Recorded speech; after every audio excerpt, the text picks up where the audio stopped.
Praise the lord. దేవుని నామానికి మహిమ కలుగునుగాక.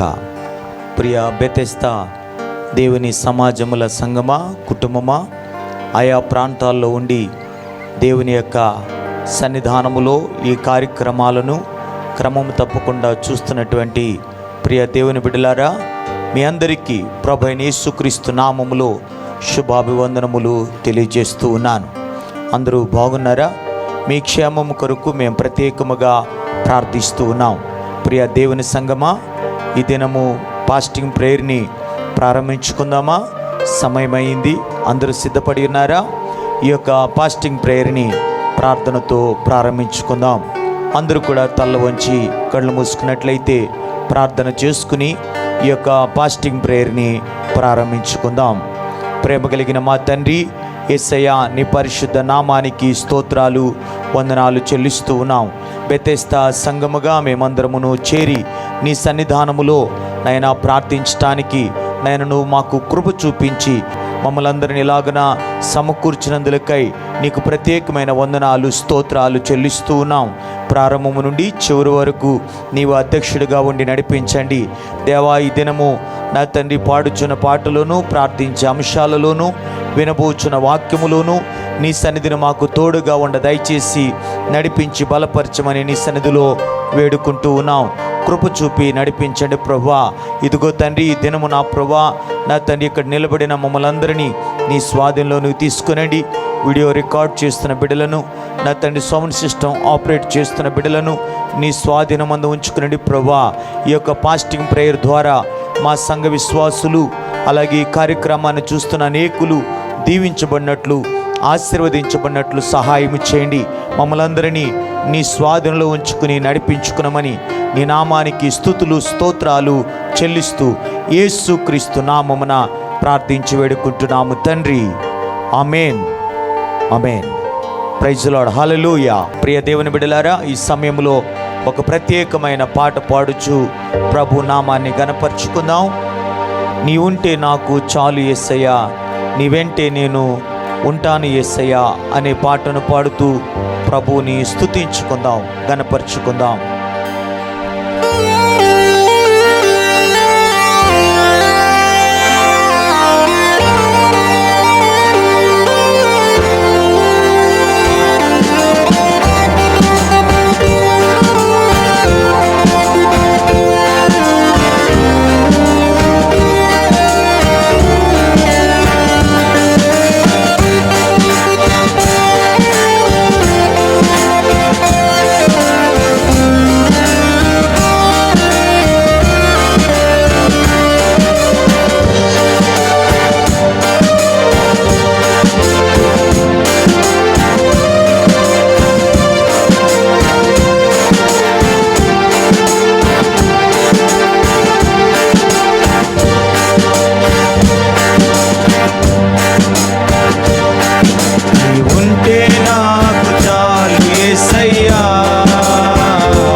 ఎన్ని బాధలు ఉన్నను, ఇబ్బందులెదురైనను,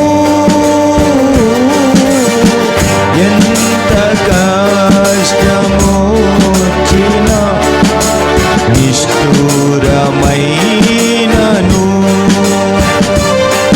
నీ మాట చాలయ్యా, నీ చూపు చాలయ్యా, నీ తోడు చాలయ్యా, నీ నీడ చాలయ్యా, నీ మాట చాలయ్యా, నీ చూపు చాలయ్యా, నీ తోడు చాలయ్యా, నీ నీడ చాలయ్యా, నీ ఉంటే నాకు చాలు యేసయ్యా, నీ వెంటే నే ఉంటానేసయ్యా, నీ ఉంటే నాకు చాలు యేసయ్యా, నీ వెంటే నేను ఉంటానేసయ్యా.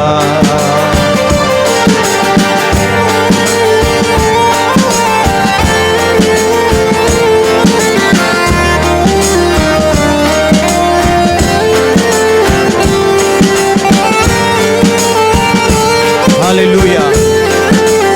పాడుచు ప్రభు నామాన్ని కనపరచుదాం.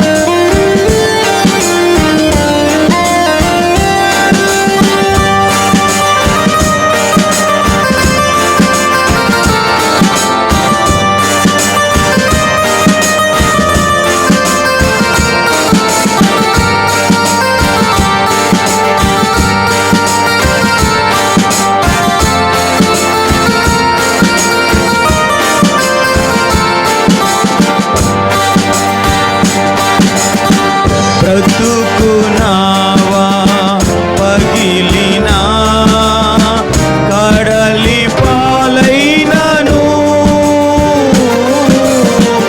అలలు ముంచి వేసిన ఆశలు అనగారినా, బ్రతుకునావా పగిలినా, కడలి పాలైనను, అలలు ముంచి వేసిన ఆశలు అనగారినా, నీ మాట చాలయ్యా, నీ చూపు చాలయ్యా, నీ తోడు చాలయ్యా, నీ నీడ చాలయ్యా, నీ మాట చాలయ్యా, నీ చూపు చాలయ్యా, నీ తోడు చాలయ్యా, నీ నీడ చాలయ్యా, నీ ఉంటే నాకు చాలు యేసయ్యా, నీ వెంటే నేను ఉంటానేసయ్యా, నీ ఉంటే నాకు చాలు యేసయ్యా, నీ వెంటే నేను ఉంటానేసయ్యా.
చాలయ్యా, నీ తోడు చాలయ్యా, నీ నీడ చాలయ్యా, నీ మాట చాలయ్యా, నీ చూపు చాలయ్యా, నీ తోడు చాలయ్యా, నీ నీడ చాలయ్యా, నీ ఉంటే నాకు చాలు యేసయ్యా,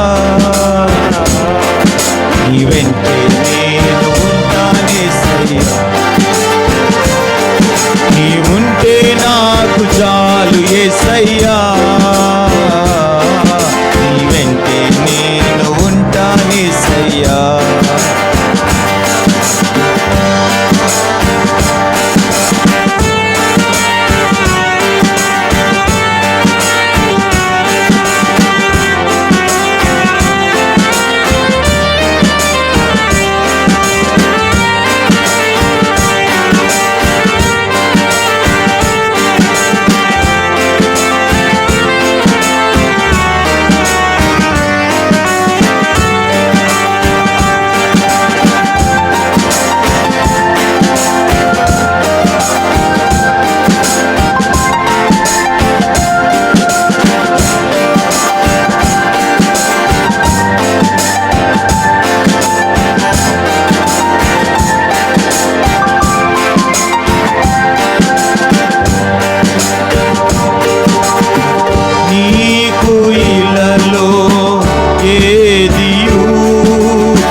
సమానము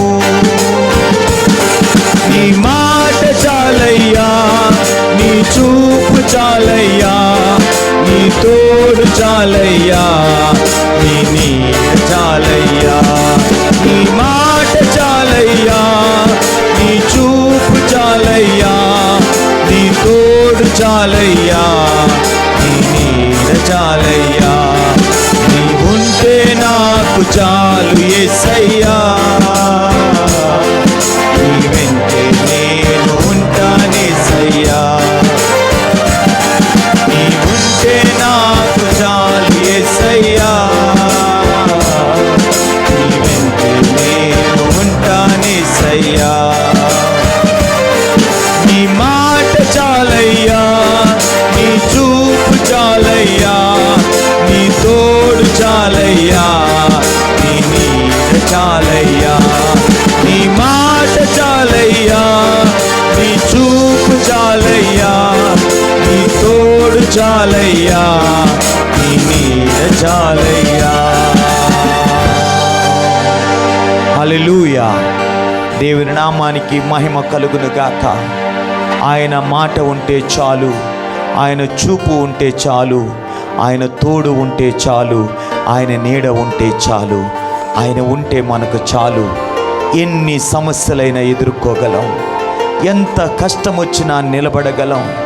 ఎలాంటి పరిస్థితుల్లోనైనా దేవుడు మనలను నడిపించటానికి ఆయన తోడును మనం కోరుకుంటూ మనం ముందుకు సాగాలి. అలాంటి కృప పరిశుద్ధాత్మ దేవుడు మనందరికీ దయచేయుగాక. ఈ సమయంలో మనందరము కూడా ప్రార్థన చేసుకుందాం. మన సంఘము కొరకు, మన సహవాసము కొరకు, మన సంఘ కుటుంబాల కొరకు, మన అవసరతల కొరకు మనం ప్రత్యేకముగా ప్రార్థించవలసిన వారమైనాం. అలాగే 1వ తారీఖు నుంచి ఆగస్టు నెల 9వ తారీఖు వరకు జరుగుతున్నటువంటి 40 దినాల ఉపవాస ప్రార్థన కొరకు కూడా మనం ప్రార్థించవలసిన వారమైనాం. అందరూ కూడా తల్ల వంచండి, ప్రార్థనలో ఏకీవించండి. మనమందరము కలిసి ప్రభు సన్నిధిలో ప్రార్థనలో ముందుకు సాగుదాం. హల్లెలూయా, హల్లెలూయా, హల్లెలూయా. యేసయ్యా నీ పరిశుద్ధ నామానికి స్తోత్రాలు. దేవా నీకు వందనాలు. దేవా నిన్ను స్తుతిస్తూ ఉన్నాం. దేవా నిన్ను ఘనపరుస్తూ ఉన్నాం. దేవా నిన్ను మహిమపరుస్తూ ఉన్నాం. యేసయ్యా, ఈ సమయంలో మా హృదయపూర్వకమైన స్తుతులను స్తోత్రాలను యేసయ్యా నీకు చెల్లిస్తూ ఉన్నాం. గత కాలమంతా మమ్మల్ని కాపాడి నడిపించి బలపరిచి భద్రపరిచినందులకై స్తోత్రాలు. మరి యొక్క ఉపవాస దినములోనికి మమ్మల్ని నడిపింపజేసినందులకై వందనాలు. నువ్వు చేసిన ప్రతి మేలును బట్టి, ప్రతి ఉపకారమును బట్టి నీకు ప్రత్యేకమైన వందనాలు చెల్లిస్తూ ఉన్నాం. యేసయ్యా, ఈ దినమున నాయన ప్రత్యేకముగా మా జీవితాలలో ప్రభువా ఈ శుక్రవారము ఈ విధంగా ప్రార్థించటానికి నువ్వు మాకు అవకాశం ఇచ్చినందులకై స్తోత్రాలు.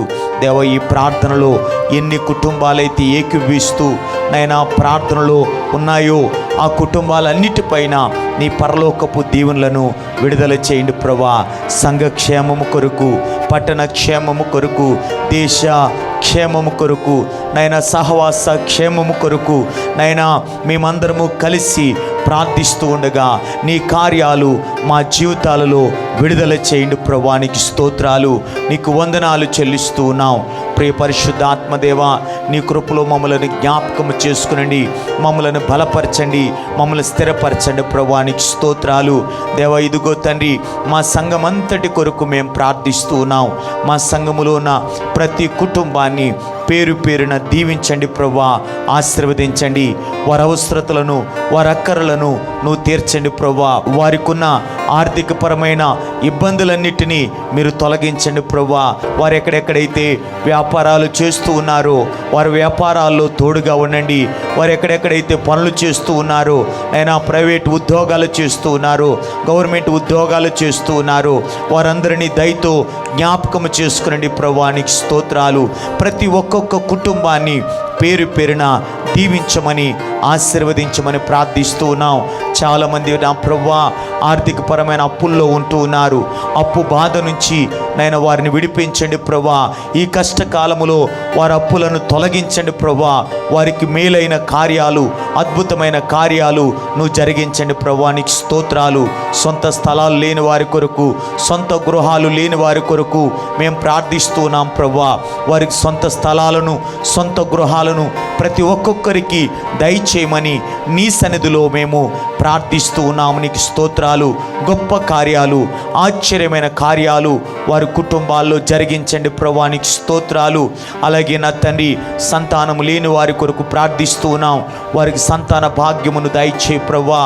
నా తండ్రి, అలాగే వివాహాల కొరకు ఎదురు చూస్తున్న వారి కొరకు ప్రార్థిస్తూ ఉన్నాం. వారికి వివాహాలు జరిగించండి ప్రభువా. నీకు స్తోత్రాలు. అలాగే నా ప్రభువా, వారి పిల్లల కొరకు ప్రార్థిస్తూ ఉన్నాం దేవా. చిన్న చిన్న పిల్లలు నైనా, వారికి సరైన ఆరోగ్య పరిస్థితులు బాగోలేక బాధపడుతున్న వారు చాలామంది ఉన్నారు. ప్రార్థించమని కోరుతూ ఉన్నారు. వారందరిని మీరు ముట్టండి, స్వస్థపరచండి ప్రభువా. నీకు స్తోత్రాలు నైనా. పిల్లల చదువులకు అనేక ఆటంకములు ఏర్పడ్డాయి ప్రభువా. వారి ఆటంకములన్నిటి నుంచి కూడా మీరు విడిపించమని ప్రార్థిస్తూ ఉన్నాం. పిల్లలు వారి తల్లిదండ్రులకు విధేయులుగా ఉండటానికి సహాయం చేయండి ప్రభువా. యవనస్తులైన వారి కొరకు ప్రార్థిస్తున్నాం నైనా. సరైన మార్గాలలో వారు నడవటానికి నీ కృపను వారికి దయచే ప్రభువా. నా తండ్రి యేసయ్యా, నేను నమ్ముకున్న బిడ్డలుగా ఈ లోకములు వారు జీవిస్తూ నీకు విధేయులుగా, తల్లిదండ్రులకు విధేయులుగా ఉండటానికి వారికి సహాయం చేయమని ప్రార్థన చేస్తున్నాం. నీకు స్తోత్రాలు నైనా. దేవా, చదివి నేను ఉద్యోగాల కొరకు ఎదురు చూస్తున్న వారు ఉన్నారయ్యా. సరైన ఉద్యోగాలు వారికి దయచేయమని ప్రార్థిస్తూ ఉన్నాం. సరైన ఉపాధిని వారికి అనుగ్రహించమని ప్రార్థిస్తూ ఉన్నాం. యేసయ్యా, చాలామంది కుటుంబాల్లో భర్తలు మారకుండా ఉన్నారు, వారిని మీరు మార్చండి. చాలామంది కుటుంబాల్లో భార్యలు మారకుండా ఉన్నారు, వారిని మార్చండి నైనా. భార్య భర్తలు మారినా పిల్లలు మారకుండా ఉన్నవారు ఉన్నారు, వారిని మార్చండి. వృద్ధులైన తల్లిదండ్రులు మారకుండా ఉన్నవారు ఉన్నారు, వారిని మార్చండి. మా కుటుంబాల్లో ఎవరైతే రక్షణ పొందకుండా ఉన్నారో వారందరినీ కూడా మీరు జ్ఞాపకం చేసుకునండి. వారందరికీ రక్షణ భాగ్యాన్ని మీరు దయచేయమని ప్రార్థన చేస్తూ ఉన్నాం. నీకు స్తోత్రాలయ్యా. దీర్ఘకాలిక వ్యాధులతో బాధపడుతున్న వారు ఉన్నారు, వారందరిని మీరు ముట్టండి ప్రభువా. స్వస్థపరచండి నాయన. నీ గాయపడిన హస్తము చేత మీరు తాకండి. చాలామంది జలుబులతో, దగ్గులతో, జ్వరములతో, ఆయాసముతో, నా తండ్రి షుగర్తో, బీపీతో, నాయన ఆయా రకాలైన ఇబ్బందికరమైన వ్యాధులతో బాధపడుతూ ఉన్నారు. వారందరిని మీరు ముట్టండి నాయన, స్వస్థపరచండి ప్రభా. నీకు స్తోత్రాలు, వందనాలు చెల్లిస్తూ ఉన్నాం. నీకు స్తుతులు ప్రభా. అలాగే నా తండ్రి ప్రార్థన అవసరతలు కోరిన వారి కొరకు మేము ప్రార్థన చేస్తూ ఉన్నాం. వారందరినీ మీరు జ్ఞాపకం చేసుకునండి నాయన. కురేష్ గారిని, వాణి గారిని, వారి కుటుంబాన్ని దీవించండి. వారికి సంపూర్ణమైన ఆరోగ్యమును, స్వస్థతను మీరు దయచేయండి. సరైన ట్రాన్స్ఫర్ వారికి అనుగ్రహించి వారికి మేలు చేయమని ప్రార్థన చేస్తున్నాం. విశ్వనాథ్ సుశీల వారి కుటుంబం కొరకు ప్రార్థిస్తూ ఉన్నాం ప్రభా. ఆ కుటుంబంలో మేలు జరిగించండి ప్రభా. అద్భుతాలు చేయండి ప్రభా. ఆశ్చర్యమైన కార్యాలు జరిగించండి.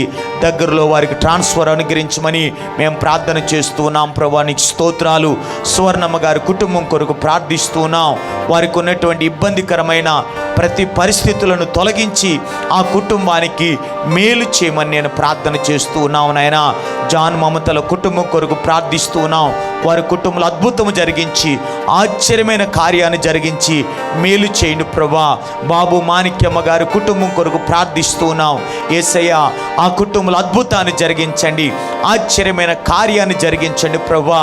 ఇంకా ఎవరెవరైతే ప్రార్థన అవసరతలు కోరి ఉన్నారో వారందరినీ కూడా మీరు జ్ఞాపకం చేసుకునండి నాయన.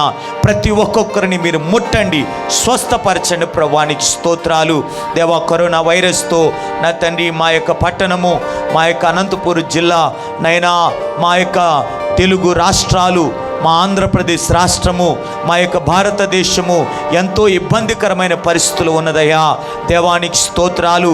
ప్రపంచ దేశాల్లో నైనా కోవిడ్ వైరస్ నైనా వ్యాపించి నైనా 3వ స్థానంలో ఉంది ప్రభా. దేవా మా దేశాన్ని మీరు జ్ఞాపకం చేసుకునండి. కోవిడ్-19 అనే ఈ వైరస్ నుండి, కరోనా వైరస్ నుండి మీరు విడిపించండి ప్రభా. ఈ వ్యాధిని మీరు నిర్మూలన చేయండి ప్రభా. వ్యాప్తి చెందకుండా అరికట్టండి ప్రభా. దీనిలో ప్రయాసపడుతున్నటువంటి నైనా మా దేశ ప్రభుత్వ యంత్రాంగాన్ని మీరు జ్ఞాపకం చేసుకునండి. మా రాష్ట్ర ప్రభుత్వ యంత్రాంగాన్ని మీరు జ్ఞాపకం చేసుకునండి. పోలీస్ శాఖ వారి కొరకు, పారిశుద్ధ కార్మికుల కొరకు, నా తండ్రి నైనా వైద్యం అందిస్తున్న వైద్య బృందం అంతటి కొరకు మేము ప్రార్థన చేస్తున్నాం ప్రభా. నా తండ్రి ఈ వ్యాధి నిర్మూలమగునట్లుగా నీ కృపను విడుదల చేయండి ప్రభా. సరైన వ్యాక్సిన్, సరైనటువంటి నైనా మందు నా ప్రభు మీరు మాకు దయచే ప్రభా. అవన్నీ సక్సెస్ అవ్వటానికి ద్వారాలు తెరవండి నాయనా. ప్రతి ఒక్కరికి అందుబాటులో వైద్యము రావటానికి నాయన నీ కృపను అనుగ్రహించండి ప్రభా. నీకు స్తోత్రాలు, నీకు వందనాలు ప్రభా. మా దేశాన్ని, మా రాష్ట్రాన్ని, మా యొక్క అనంతపురం జిల్లాని నాయన మీరు దర్శించమని ప్రార్థన చేస్తూ ఉన్నాం. నీకు వందనాలయ్యా. మా సహవాసం యొక్క నాయకుల కొరకు ప్రార్థిస్తూ ఉన్నాం. వారందరినీ మీరు జ్ఞాపకం చేసుకునండి. జూలై 1 నుండి నాయన ఆగస్టు 9 వరకు ఈ 40 దినాల ఉపవాస ప్రార్థనలు నాయన భారతదేశం అంతయు జరుగుతున్నాయి ప్రభా. దేవా మా సంఘములో కూడా జరుగుతున్నాయి తండ్రి. దేవా ప్రతి విశ్వాసి, ప్రతి కుటుంబము భారము కలిగి ప్రార్థన చేస్తూ దేశ క్షేమము కొరకు, రాష్ట్ర క్షేమము కొరకు, సంఘ క్షేమము కొరకు నైనా ప్రతి ఒక్కరూ ప్రార్థించే బిడ్డలుగా ఉండటానికి ప్రతి ఒక్కరిని సిద్ధపరచండి ప్రభా. నీకు స్తోత్రాలు. నైనా జూమ్ కాన్ఫరెన్స్ ద్వారా నా తండ్రి ఫాస్టింగ్ ప్రేయర్స్ వారి గృహాల్లో ఉండి నైనా ఈ యొక్క ఉపవాస ప్రార్థనలు నైనా జరగనయ్యుండగా నీ కార్యాలు మా జీవితాల్లో జరిగించండి ప్రభా. ఇంతవరకు పాడి నిన్ను స్తుతించాం, ప్రార్థించి నీ ఎదుట అనేక విషయాలు విన్నవించాం ప్రభా. ఈ సమయంలో వాక్యాన్ని ధ్యానించనయ్యుండగా నా తండ్రి నీ కృపను మాకు విడుదల చేసి నడిపించమని, మమ్మల్ని అందరినీ దీవించమని యేసు నామమున ప్రార్థించి వేడుకుంటున్నాము తండ్రి. ఆమేన్, ఆమేన్, ఆమేన్. Praise Lord. దేవుని నామానికి మహిమ కలుగును గాక. ఈ సమయంలో దేవుని యొక్క వాక్యాన్ని వినటానికి మనం సిద్ధపడదాం. వాక్యాన్ని విందాం.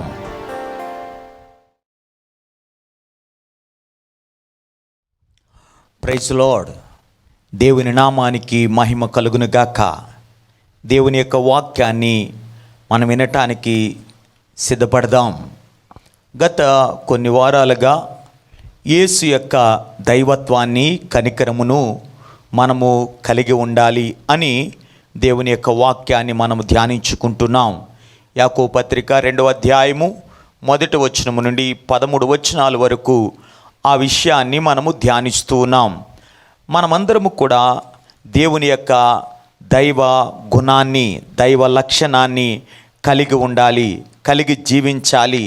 అలాగున మనం ఉండాలంటే మోమాటము లేని వారుగా మనముంటూ ఆత్మ సంబంధంగా కట్టబడుచు ఉన్నప్పుడు దేవుని మహిమ మనలో ఖచ్చితంగా నివసిస్తుంది.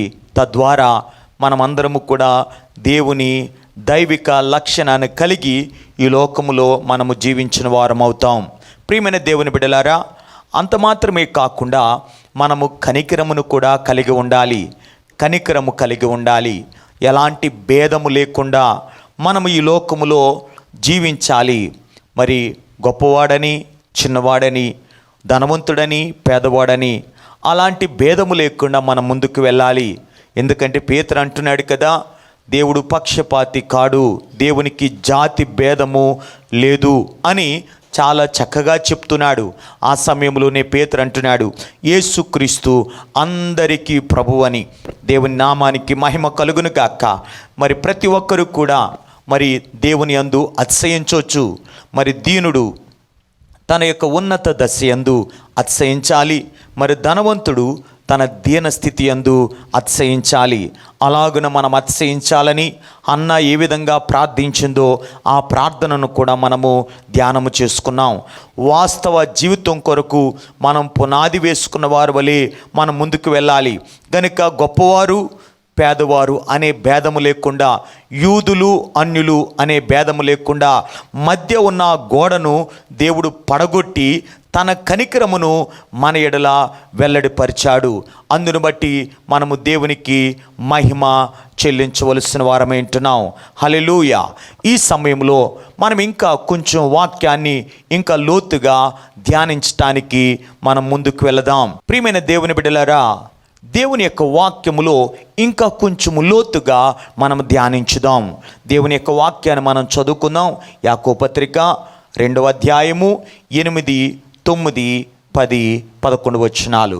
ఈ 4 వచనాలు మనము చదువుకొనవలసిన వారమేనాం. అయితే ఒక వచనం చదువుకుని మిగతా వచనాలని మీరు జ్ఞాపకం ఉంచుకోవాలని నేను కోరుకుంటూ ఉన్నాను. 8వ వచనం, మెట్టుకు నీవలే నీ పొరుగు వారిని ప్రేమించుమను లేఖనములో ఉన్నట్టి ప్రాముఖ్యమైన ఈ ఆజ్ఞను మీరు నెరవేర్చిన ఎడల బాగుగానే ప్రవర్తించువారగుదురు. ప్రియమైన దేవుని బిడ్డలారా, మనందరము కనికరము గలవారుగా ఉండాలి. కనికరము గలవారుగా ఉండాలంటే మనం ఏం చేయాలి? దేవుని యొక్క వాక్యము ఏమి చెప్తుందో దాని ప్రకారము మనం ముందుకు వెళ్ళాలి. మరి దేవుని వాక్యం ఏమి చెప్తుంది? నీ వలె నీ పొరుగు వారిని ప్రేమించు. అలాగు నువ్వు ప్రేమిస్తే వాక్యమును నువ్వు నెరవేర్చిన వాడవవుతావు, దేవుని ఆజ్ఞను నువ్వు నెరవేర్చిన వాడవవుతావు అని బైబిల్ గ్రంథములో చాలా చక్కగా యాకోబు ప్రస్తావిస్తూ ఉన్నాడు. మనము దేవుని కనికరమును కలిగి ఉండాలి అని మనం అనుకున్నప్పుడు ఖచ్చితంగా వాక్యాన్ని, దేవుడు మనకు రాసినటువంటి ఆ మాటలను నెరవేర్చే వారంగా మనం ఉండాలి. ప్రియమైన దేవుని బిడ్డలారా, దేవుని యొక్క వాక్యాన్ని మనం గమనించినప్పుడు లేవి కాండము 19వ అధ్యాయము 18వ వచనాన్ని మనం గమనిస్తే, లేవి 19:18, కీడుకు ప్రతి కీడు చేయకూడదు, నీ ప్రజల మీద కోపముంచుకొనక నిన్ను వలె నీ పొరుగు వారిని ప్రేమింపవలెను, నేను యెహోవాను. ప్రియమైన దేవుని బిడ్డలారా, లేవి కాండములో దేవుడు చాలా చక్కగా వ్రాస్తున్న మాట ఏంటంటే, నీవు కీడుకు ప్రతి కీడు చేయకూడదు. వారు అన్నారు, నేను అన్నాను. వారు తిట్టారు, నేను తిట్టాను. వారు కొట్టారు, నేను కొట్టాను. అంటే చాలాసార్లు మన జీవితాల్లో ఇలాంటి ధోరణితో మనం ముందుకు వెళతాం. అయితే బైబిల్ గ్రంథం చెప్తుంది, నువ్వు ఎలా ఉండకూడదట? కీడుకు ప్రతి కీడు చేయకుండా నీవు ఉండాలి. గనుక మన జీవితాల్లో మనం ఎలాగను ఉండాలి? కీడుకు ప్రతి కీడు చేయకూడదు. ఒకవేళ మనం అలాగని చేసిన వారమైతే మన పొరుగు వారిని ప్రేమించటానికి బదులు ద్వేషించు వారం అవుతాం. గనుక దీన్ని మనం గుర్తుంచుకోవాలి.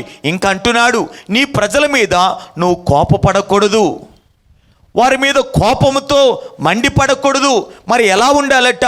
నిన్ను వలె నీ పొరుగు వారిని ప్రేమించాలి. అలాగున మీరు చేస్తే నేను మీ దేవుడును, నేను మీ యొక్క రక్షకుడును, నేను మీకు సహాయకుడును, నేను మీ యొక్క జీవితములలో గొప్ప దేవునిగా నేను ఉంటాను అని దేవుడు సెలవిస్తూ ఉన్నాడు. దేవుని నామానికి మహిమ కలుగును గాక.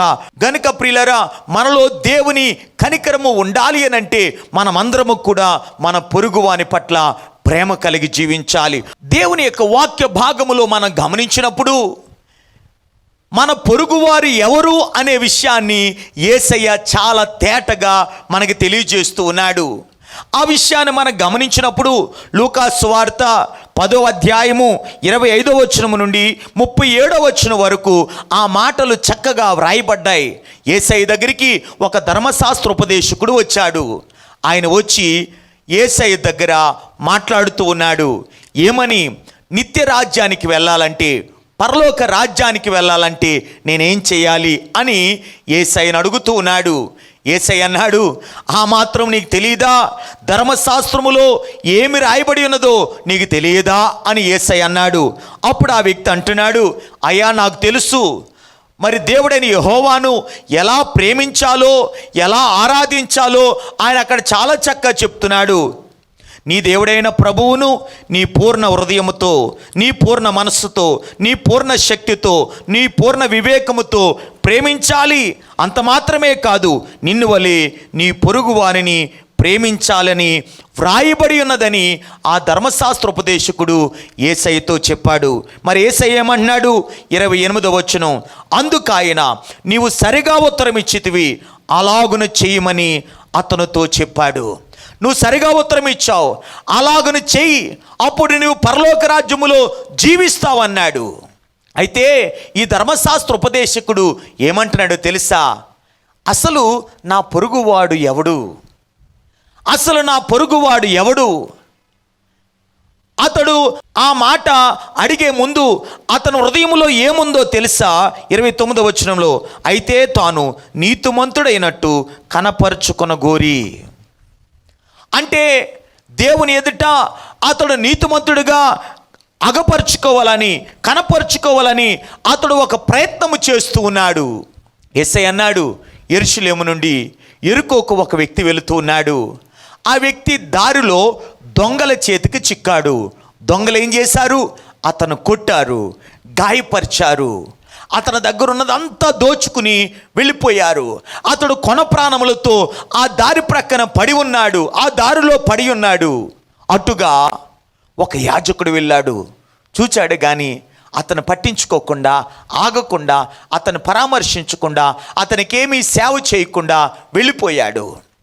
లేవీయుడు వెళ్ళాడు, లేవీయుడు కూడా చూచాడు, అతనికి ఎలాంటి సేవ చేయలేదు, అతను పరామర్శించలేదు, అతనికి సహాయం చేయలేదు, అటుగా వెళ్ళిపోయాడు.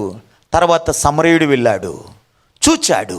ఆ సమరయుడు వెంటనే ఆగి అతను ఉన్న చోటును చూచి అతని మీద జాలిపడి అతని గాయములు కట్టి తన వాహనం మీద ఎక్కించుకుని పూట కూలి వాని యొద్దకు తీసుకుని వెళ్ళి అతని దగ్గర వదిలి అతనికి కొంత సొమ్ము ఇచ్చి, ఇతను బాగు చేయి, మరల ఏమైనా తక్కువైతే నేను వచ్చి ఇస్తాను, ఇతను బాగు చేయమని పరామర్శించి ఆ కార్యాన్ని చేసి ఆ సమరయుడు వెళ్ళాడు.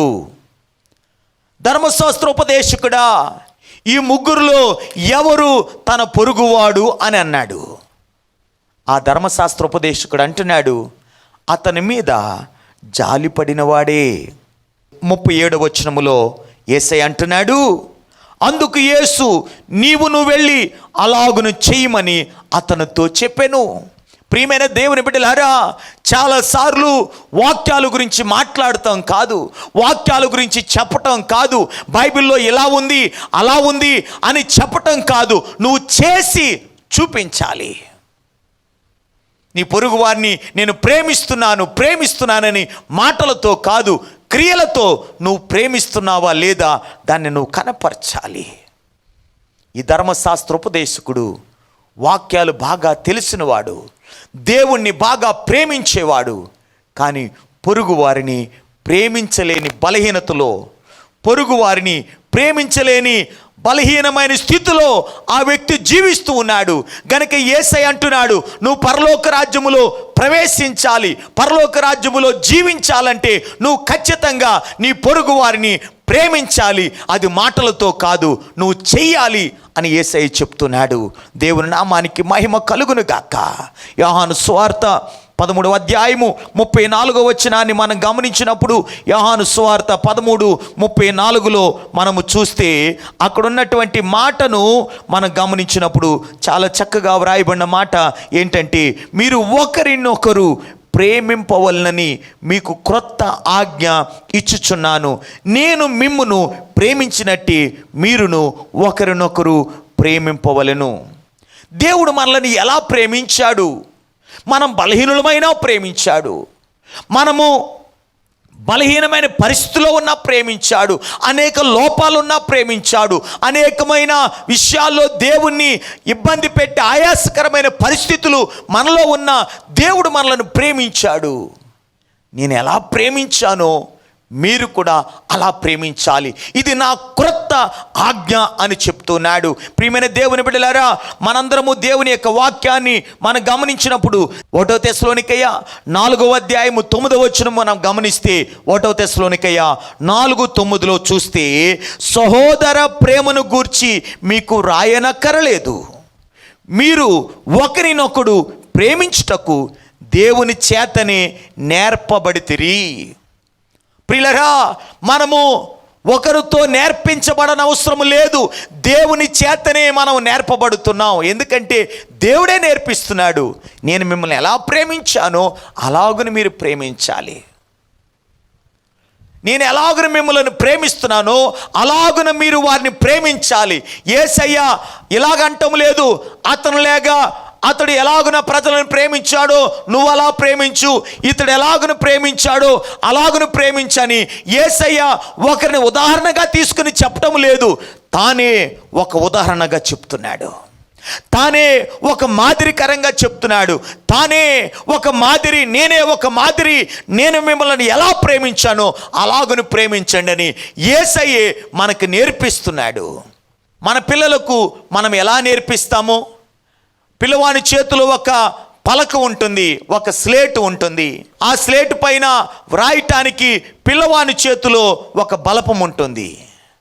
ఆ బలపముతో, ఆ స్లేట్ పెన్సిల్తో ఆ స్లేట్ మీద రాయటానికి మన చేతిని సంపూర్ణముగా పట్టుకుని అలాగున మనము రాయిస్తాం కదా, అలాగున మనము నేర్పిస్తాం కదా, అలాగున తల్లిదండ్రులు నేర్పిస్తారు, అలాగనే టీచర్స్ నేర్పిస్తారు. అలాగే మనము ఇతరులను ఎలా ప్రేమించాలో దేవుడే మనకు నేర్పిస్తూ ఉన్నాడు. ప్రైజ్ ది లార్డ్, హల్లెలూయా. రోమా పత్రిక 13వ అధ్యాయము 10వ వచనాన్ని మనం గమనించినప్పుడు, రోమా 13:10 వచనాన్ని మనము చూస్తే అక్కడ చక్కగా వ్రాయబడిన మాట ఏంటో తెలుసా? ప్రేమ పొరుగువానికి కీడు చేయదు కనుక ప్రేమ కలిగి యుండుట ధర్మశాస్త్రమును నెరవేర్చుటయే. ప్రేమ పొరుగువానికి కీడు చేయదు కనుక ప్రేమ కలిగి యుండుట ధర్మశాస్త్రమును నెరవేర్చుటయే. ప్రియులరా, మనము ప్రేమ కలిగి మనము జీవించాలి, మనము కీడు చేయకుండా జీవించాలి. అలా చేసినప్పుడు ధర్మశాస్త్రాన్ని మనం నెరవేరుస్తాం. ప్రియమైన దేవుని బిడ్డలారా, యాకోబు పత్రికలోనికి మనం వస్తే, యాకోబు పత్రికలో 2వ అధ్యాయము 12-13 వచనాలు మనం గమనించినప్పుడు, 2వ అధ్యాయము 12-13 వచనాలు మనం గమనించినప్పుడు అక్కడ ఏమనుందో తెలుసా? స్వాతంత్రమునిచ్చు నియమము చొప్పున తీర్పు పొందబోవు వారికి తగినట్టుగా మాట్లాడుడి, అలాగుననే ప్రవర్తించుడి. కనికరము చూపనివాడు కనికరము లేని తీర్పు పొందును, కనికరము తీర్పును మించి అతిశయపడును, కనికరము తీర్పును మించి అతిశయపడును. ప్రియమైన వారలారా, దేవుని తీర్పును గురించి ఇక్కడ రాయబడి ఉంది. ఈ తీర్పు మనము చేసే పనులను బట్టి, మనం మాట్లాడే మాటలను బట్టి, మనం చేసే పనులను బట్టి, మనం మాట్లాడే మాటలను బట్టి ఈ తీర్పు రాయబడి ఉంది. రోమా పత్రిక రోమాపత్రిక 14వ అధ్యాయము 10 నుండి 12 వచనాలు మనం గమనించినప్పుడు, రోమాపత్రిక 14వ అధ్యాయము 10 నుండి 12 వచనాలు గమనిస్తే, అయితే నీవు నీ సహోదరునికి తీర్పు తీర్చనేలా, నీ సహోదరుని నిరాకరింపనేలా మనమందరమును దేవుని న్యాయపీఠము ఎదుట నిలుతుము. నా తోడు ప్రతి మోకాలును నా ఎదుట వంగును, ప్రతి మోకాలును దేవుని స్తుతించును అని ప్రభువు చెప్పుచున్నాడు అని వ్రాయబడి ఉన్నది గనుక మనలో ప్రతివాడును తన్ను గురించి దేవునికి లెక్క యొప్పగింపవలెను. ప్రైజ్ ది లార్డ్, హల్లెలూయా. చదవని మాటలో మనం చూస్తే, మన సహోదరునికి మనము తీర్పు తీర్చనేలా, మన సహోదరుని నిరాకరింపనేలా మనం తీర్పు తీరుస్తాం, అతన్ని తృణీకరిస్తాం. నువ్వు వద్దు, నువ్వు రావద్దు అన్నట్టు మనం మాట్లాడతాం. ఇతడు మన జీవితాలకు హాని చేశాడు, ఇతడు మనకి వద్దు అన్నట్టుగా మనం మాట్లాడతాం. ప్రియమైన దేవుని బిడ్డలారా, దేవుని యొక్క వాక్యం చెప్తుంది, మనలో ప్రతివాడును తన్ను గూర్చి దేవునికి లెక్క అప్పగించాలి. మనము దేవునికి లెక్క అప్పగించవలసిన వారమై ఉంటున్నాం. చూడండి ప్రియులారా, కొరింథీయులకు రాసిన రెండవ పత్రిక 5వ అధ్యాయము 9-10 వచనాలు చూడండి. కావున దేహమందున్నను దేహమును విడిచినను ఆయనకి ఇష్టలమై ఉండవలనని మిగుల ఆపేక్షించుచున్నాము. ఎందుకనగా తాను జరిగించిన క్రియల చొప్పున అవి మంచివైనను సరే చెడ్డవైనను సరే దేహముతో జరిగించిన వాటి ఫలమును ప్రతివాడును పొందినట్లు మనమందరమును క్రీస్తు న్యాయపీఠము ఎదుట ప్రత్యక్షము కావలెను. ప్రియమైన దేవుని బిడ్డలారా, మన జీవితాల్లో మనము చేసే ప్రతివి, అవి మంచివైనను సరే అవి చెడ్డవైనను సరే, మన దేహముతో జరిగించే ప్రతి వాటిని తీర్పులోనికి దేవుడు తెస్తాడు. క్రీస్తు న్యాయపీఠము ఎదుట మనందరము ప్రత్యక్షము కావాలి కనుక ప్రియులారా, మన క్రియలను దేవుడు తీర్పులోనికి తెస్తాడు. అంత మాత్రమే కాదు మన యొక్క మాటలను కూడా తీర్పులోనికి తెస్తాడు. యాకోబు పత్రిక 2వ అధ్యాయం 3వ వచనం చూడండి.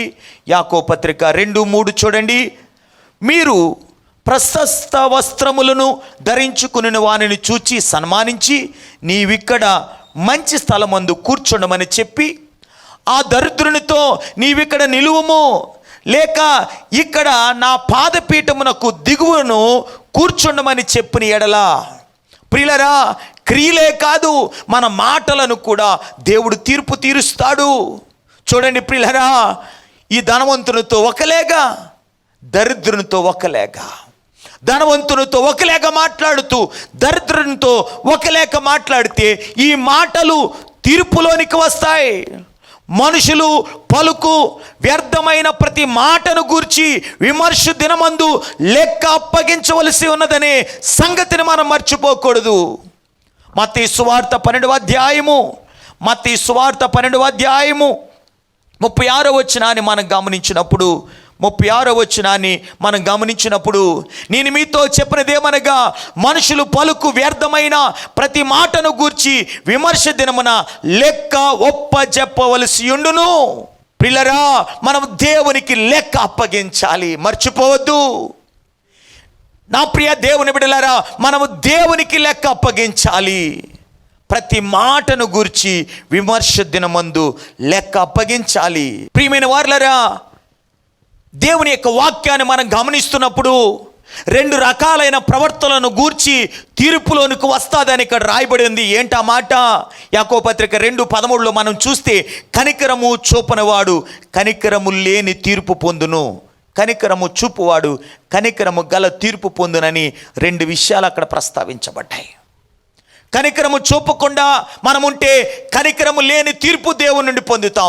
కనికరము చూపిస్తే గనక కనికరము గల తీర్పును మనం పొందుతాం. ఏ తీర్పు నీకు కావాలి? కనికరము చూపుతున్నావా? అయితే కనికరము గల తీర్పే పొందుతావు. కనికరము లేకుండా నువ్వు మాట్లాడుతూ జీవిస్తూ తీర్పు తీరుస్తున్నావా? కనికరము లేని తీర్పు నువ్వు పొందుతావు. అందుకే యేసయ్య చక్కటి ఉదాహరణ చెప్పాడు. మత్తయి సువార్త 18వ అధ్యాయము 21వ వచనము నుండి 35వ వచనం వరకు మనం చూస్తే పేతురు యేసయ్యను అడుగుతూ ఉన్నాడు. ఏమని అడుగుతూ ఉన్నాడు?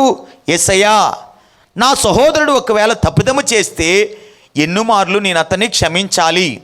7 మార్లు మట్టుకా అని అడిగాడు. యేసయ్య అన్నాడు, 7 మార్లు మట్టుకు కాదు, 77 సార్లు మట్టుకు అని అన్నాడు. 77 సార్లు మట్టుకు అనేసరికి పేతురు ఆలోచించటం ప్రారంభించాడు. పేతురు యొక్క ఉద్దేశములో 7 మార్లు మట్టుగా అనుకున్నాడు.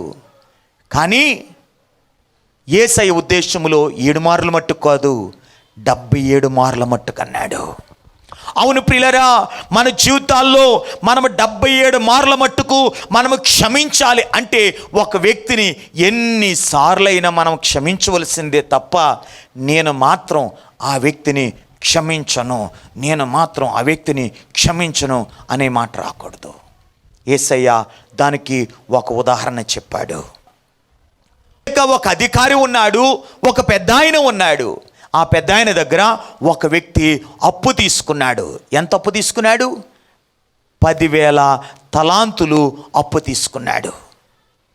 అయితే ఆ యజమాని ఏం చేస్తున్నాడు? నా 10,000 తలాంతులు అప్పు తీసుకున్నావు కదా, వచ్చి కట్టు అన్నాడు. ఆయన అన్నాడు, అయ్యా నాకు సమయమే, నేను కట్టలేకపోతున్నాను. లేదు నువ్వు కట్టవలసిందే. నీ భార్య, పిల్లలు, నీకున్న ఆస్తిపాస్తులు అన్నీ అమ్మివేసి నా అప్పు నాకు కట్టు అన్నాడు. అప్పుడు ఈ దాసుడు ఏం చేస్తున్నాడంటే ఆయన బతిమాలుకుంటే ఆ యజమానుడి కనికరపడి అతని అప్పునంతటిని క్షమించాడు. ఈ దాసుడు క్షమించబడి ఇంటికి వెళ్ళాడు. ఇంటికి వెళ్ళిన తర్వాత తన ఇంటి ప్రక్కనున్న ఒక వ్యక్తి, ఒక తోటి దాసుడు ఏం చేస్తాడంటే ఇతని దగ్గర 100 దేనారములు అప్పు తీసుకున్నాడు. ఈ వ్యక్తి అంటున్నాడు, అప్పు కట్టు అని అంటున్నాడు. ఆ వ్యక్తి అంటున్నాడు, అయ్యా నా దగ్గర కట్టడానికి ఏమీ లేదు, నాకు కొంత సమయం ఇవ్వండి అని అడుగుతూ ఉంటే ఆ వ్యక్తి ఏం చేస్తున్నాడో తెలుసా? లేదు, నువ్వు కట్టవలసిందే. నేను కట్టలేనయ్యా, క్షమించండి అయ్యా, కొంత అవకాశం ఇవ్వండి అయ్యా అని అంటే ఆ వ్యక్తి ఏం చేశాడో తెలుసా? అతను పట్టుకుని చెరసాల్లో వేయించిన తర్వాత ఈ యొక్క తోటి దాసుడు వెళ్ళి ఆ యొక్క యజమానితో చెప్తున్నాడు, అయ్యా పలానా దాసుడు చెరసాల్లో వేయించాడు. ఆ దాసుడితో చెప్పేసరికి ఈ వ్యక్తిని పిలిపించాడు. 10,000 తలాంతులు అప్పు తీసుకున్న వ్యక్తి, క్షమించబడిన వ్యక్తిని తీసుకుని అడుగుతున్నాడు, ఎందుకు నువ్వు అలా చేశావు? నేను నిన్ను క్షమించాను కదా, నువ్వెందుకు అతన్ని క్షమించలేకపోయావని ఇతను బాధించి ఇతను చెరసాల్లో వేయించినట్టుగా మనం ఇక్కడ గమనించగలం. 10,000 తలాంతుల అప్పు యొక్క విలువెంతో తెలుసా? 3,60,00,000 రూపాయలు. 3,60,00,000 రూపాయలని యజమానుడు క్షమించాడు. ఆ యజమానుడు క్షమించాడు. 3,60,00,000 రూపాయలని ఆ యజమానుడు క్షమిస్తే 100 దేనారములు తన దగ్గర అప్పు తీసుకున్న వ్యక్తిని ఇతడు క్షమించలేకపోయాడు. దేనారం విలువ ఎంతో తెలుసా? ₹1 అంటే 100 దేనారములు కలిపితే ₹50. ప్రియులరా, నీ యజమాని నిన్ను 3,60,00,000 రూపాయలు అప్పును క్షమిస్తే నువ్వు కేవలం ₹50 అప్పును క్షమించలేవా? అంటే దీన్ని బట్టి మనకేమర్థమవుతుందో తెలుసా? మన జీవితాల్లో మనము చేసిన పాపము దేవునికి విరోధముగా కోట్ల రూపాయల అప్పుతో కూడింది. ఇతరులు మన ఎడల చేసిన పాపము, మన ఎడల ఇతరులు చేసిన ఇబ్బందికరమైన పరిస్థితులు ₹50తో సమానం. కానీ దేవుడు కోట్ల కొలది విలువైనటువంటి మన పాపాన్ని క్షమించినప్పుడు కేవలం రూపాయలకు విలువ చేసేటువంటి ఆ చిన్న తప్పులను మనం క్షమించలేమా? ఈరోజు దేవుడు నీతో మాట్లాడుతున్నాడు. కనికరము గల తీర్పు నీకు కావాలా? కనికరము లేని తీర్పు నీకు కావాలా? ఏ తీర్పు కావాలని కోరుకుంటున్నావు? దేవుని ఎదుట నిన్ను నువ్వు పరీక్షించుకో. మనమందరము దేవుని బిడ్డలుగా దైవిక లక్షణాలను మనం కలిగి ఉండాలి. మనందరం దేవుని బిడ్డలుగా దేవుని కనికరమును కలిగి ఉండాలి. అలాగున కలిగి ఉండటానికి పరిశుద్ధాత్మ దేవుడు మనకు సహాయము చేయునుగాక. ఆమేన్, ఆమేన్. వాక్యం నిమిత్తమై ప్రార్థన చేసుకుందాం. వాక్యం నిమిత్తమై ప్రార్థించుకుందాం.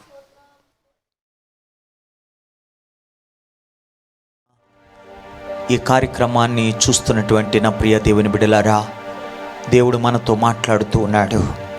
మనమందరము కూడా దేవుని యొక్క కనికరమును కలిగి జీవించాలని దేవుడు మనతో చెప్తున్నాడు.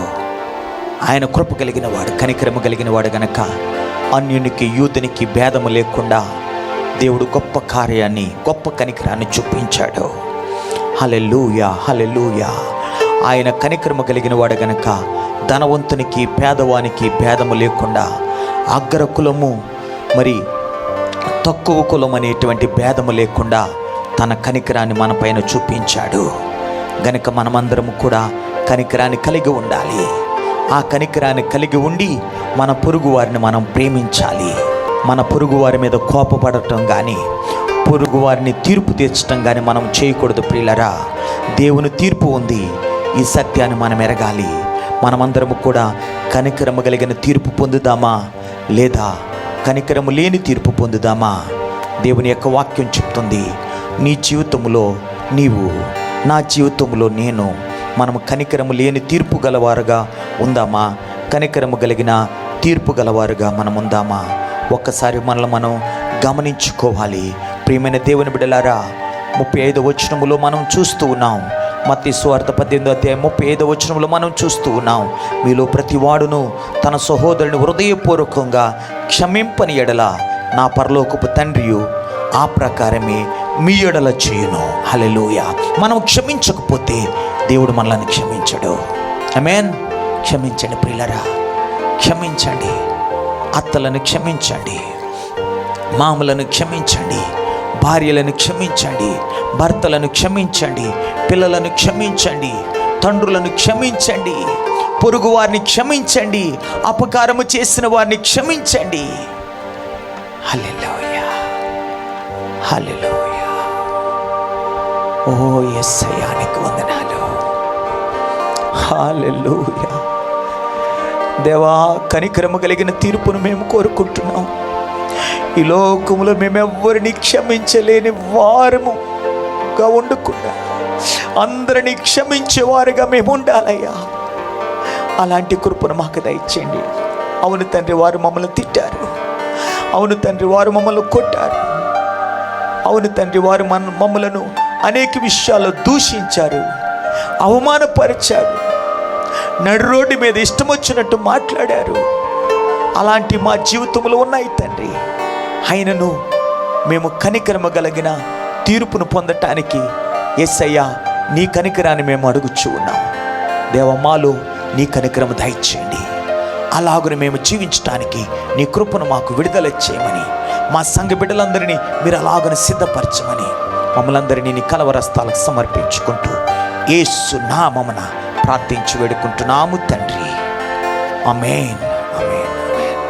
మన తండ్రి అయిన దేవుని ప్రేమ, ప్రభువైన యేసుక్రీస్తు వారి కృప, పరిశుద్ధాత్మ సన్నిధి సహవాసం కూడిన మనందరికీ సకల పరిశుద్ధులకు సదాకాలం తోడయుండి నడిపించునుగాక. ఆమేన్, ఆమేన్, ఆమేన్. యేసు రక్తమే ఇచ్చాం, ప్రభు యేసు రక్తమే ఇచ్చాం. ప్రభు యేసు నామమున సంపూర్ణ విజయము కలుగునుగాక.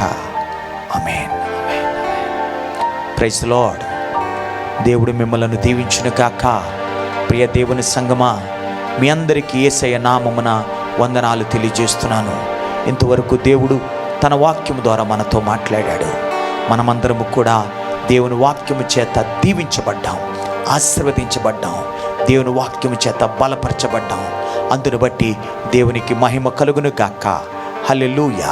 ప్రియ దేవుని సంగమా, రేపు ఆదివారం మనమందరము కూడా ప్రభు బల్లను సిద్ధము చేసుకుని ఆదివారం మనమందరం కలిసి ప్రభుని ఆరాధించబోతున్నాం. అలాగని మీరందరూ సిద్ధపడాలని కోరుచున్నాను. అలాగే ప్రతి దినము సాయంత్రము 8 గంటల నుంచి 9 గంటల వరకు జూమ్ కాన్ఫరెన్స్ జరగబోతోంది. దాంట్లో మనము సంఘమంతటి కొరకు ఉపవాస ప్రార్థనలు చేయబోతూ ఉన్నాం. సంఘమంతటి కొరకు విజ్ఞాపన ప్రార్థనలు చేయబోతూ ఉన్నాం. కనుక ప్రతి ఒక్కరు కూడా జూమ్ అనే యాప్ను డౌన్లోడ్ చేసి పెట్టుకోనండి.